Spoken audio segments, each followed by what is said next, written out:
Okay, let's go.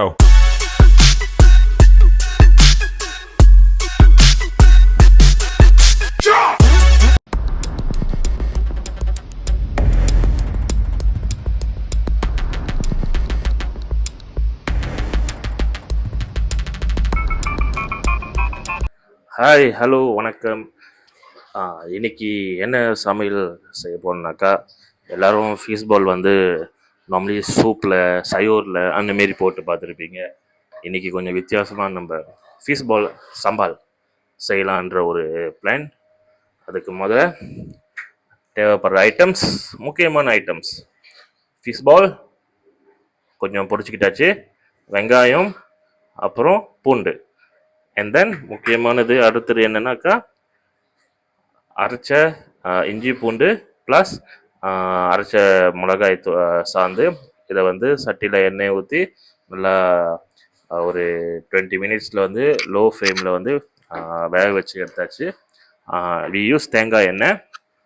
ஏன் இதை எடுத்துட்டோம்னாக்கா, so சீக்கிரமாக சமையலை முடிச்சிடலாம். இல்லைனாக்கா எண்ணெய் என்னது சம்பால் எண்ணெயில் பிரிஞ்சு வர வரைக்கும் ரொம்ப நேரம் நம்ம வெயிட் பண்ணோம்னாக்கா அந்த what is we call fish பாலோட இது எல்லாமே வந்து ஓவராக குக் ஆகிடும். ஸோ அதனால் நம்ம இன்னைக்கு முன்கூட்டி நம்ம எல்லாம் ரெடி பண்ணி வச்சுட்டோம். வாங்க சமையலுக்கு போகலாம்.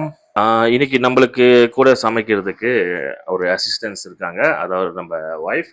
இன்னைக்கு நம்ம யூஸ் பண்ணுற எண்ணெய் வந்து கோகோனட் ஆயில். அடுப்பில் சட்டி சூடானக்குன்னே கொஞ்சம் எண்ணெய் ஊற்றிக்குவோம்.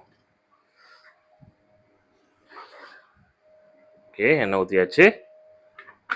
ஓகே, சட்டியில் எண்ணெய் ஊற்றியாச்சு. மிளகா சாந்த வேக வச்ச சட்டியை நாங்கள் யூஸ் பண்ணுறோம். ஸோ ஏன் எண்ணெய் நாங்கள் குறவாக ஊற்றுனோம்னாக்கா, மிளகா சாந்த வேக வைக்கும் போது அது நம்ம எண்ணெய் யூஸ் பண்ணனால ஸோ எண்ணெய் குறவாக யூஸ் பண்ணுறோம். ஸோ இப்போ என்ன நம்ம பண்ண போனாக்கா, எண்ணெய் சூடாகிடுச்சு. இப்போ நம்ம அசிஸ்டன்ட் வந்து வெங்காயத்தை அடுப்பில் போடுவாங்க. வெங்காயம், பூண்டு.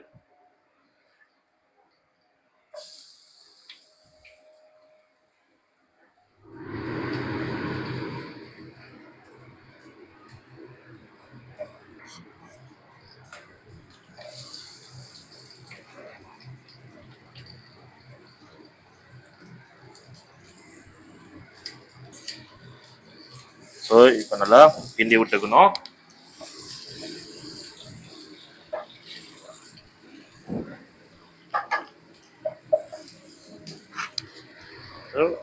எப்போதும் போல் வெங்காயம் நல்லா வெந்ததுக்கப்புறம், இந்த ப்ரௌனிஷ் கலர் வந்ததுக்கப்புறம் நம்ம அடுத்து ஐட்டத்தை இன்க்ரீடியனை ஆட் பண்ணணும்.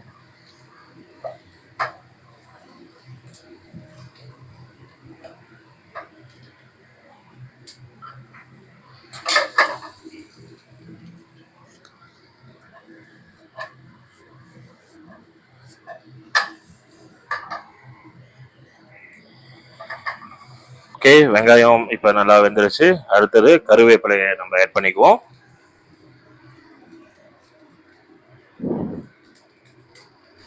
ஓகே, நல்லா நம்ம மிக்ஸ் பண்ணி விட்டுருவோம். ஸோ அடுத்தது என்னன்னாக்கா, இன்னைக்கு நம்ம ஃபிஷ் பால் சீ ஃபுட்னால நம்ம அதில் பிளாச்சா ஆட் பண்ணிக்கிறோம்.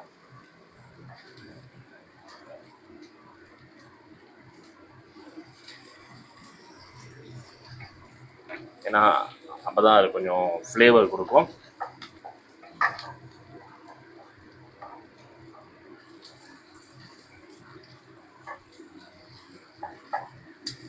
ஸோ நெக்ஸ்ட் பார்ட் என்ன பண்ணோம்னாக்கா, நம்ம அரைச்சி வச்சு வேக வச்ச மிளகா சாந்து இருக்குல்ல, அது நம்ம ஆட் பண்ணிக்குவோம்.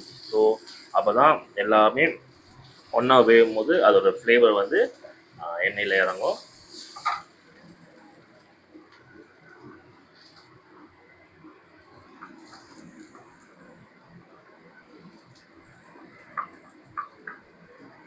நீங்கள் மிளகா சாந்து நார்மலி வந்து எண்ணெயில் போட்டு அந்த எண்ணெயிலேருந்து அது பிரிஞ்சு வரதுக்கு வெயிட் பண்ணும்போது அந்த மெத்தடில் கூட நீங்கள் பிளாக் சன்னா ஆட் பண்ணிக்கலாம். ஸோ ஒரு இடியாக கூட வெந்துடும்.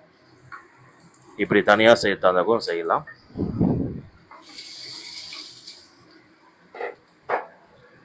ஸோ மிளகா சாந்து ஆட் பண்ணியாச்சு. இப்போ நல்லா நம்ம கிண்டி விட்டுட்டு, ஸோ இப்போ ஆட் பண்ணதுலேருந்து நிறைய கொஞ்சம் ஒரு தேவையான அளவுக்கு தண்ணீர் மிக்ஸ் பண்ணிக்குவோம்.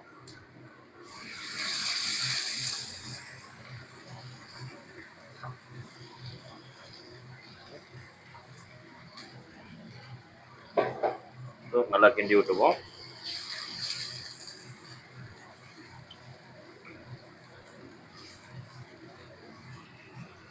ஓகே, அடுத்தது நெக்ஸ்ட் ஸ்டெப் வெட்டி வச்ச தக்காளி பழத்தை ஆட் பண்ணிக்குவோம்.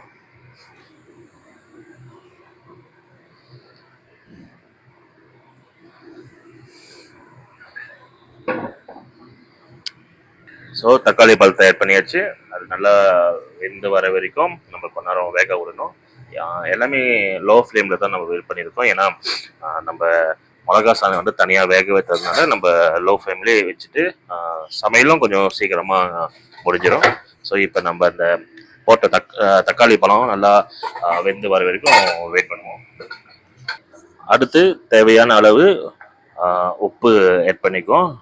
நம்ம இப்போது வந்து கல் உப்பு தான் யூஸ் பண்ணுவோம். அது நல்லா வறுத்து அரைச்சி வச்சுக்குவோம். ஸோ தேவையான அளவு உப்பு.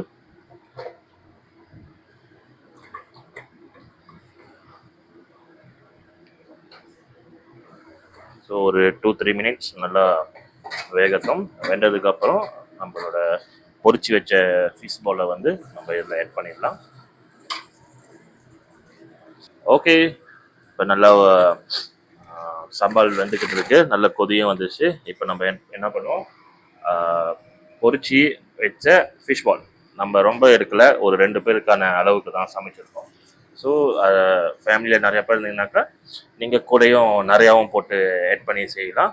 ஸோ இப்போ பொரிச்சு வச்ச ஃபிஷ் பாலை ஆட் பண்ண போகிறோம்.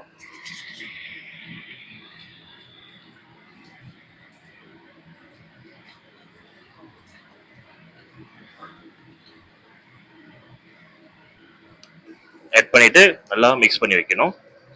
ஸோ அப்போ தான் அதோட ஃப்ளேவர் எல்லாம் அந்த சம்பால் எல்லாம் அந்த ஃபிஷ் பாலில் இறங்கும். ஸோ நல்லா மிக்ஸ் பண்ணி விட்டுட்டு ஒரு 2 or 3 மினிட்ஸ் நம்ம வேக விட்டுட்டு நம்ம அடுப்பை அரைச்சிடலாம். ஸோ இப்போ ஃபிஷ் பால் சம்பால் நல்லா வெந்துக்கிட்டு இருக்கு. இதை வந்து நீங்கள் சுடு சோறுலேயும் வச்சு சாப்பிட்லாம், இல்லை சட்டி சோறு மாதிரி செஞ்சும் நீங்கள் சாப்பிட்லாம். நல்லா ருசியாக இருக்கும். பிடிச்சிருந்தா நீங்களும் வீட்டில் செஞ்சு சமைச்சு பார்த்து என்ஜாய் பண்ணுங்கள்.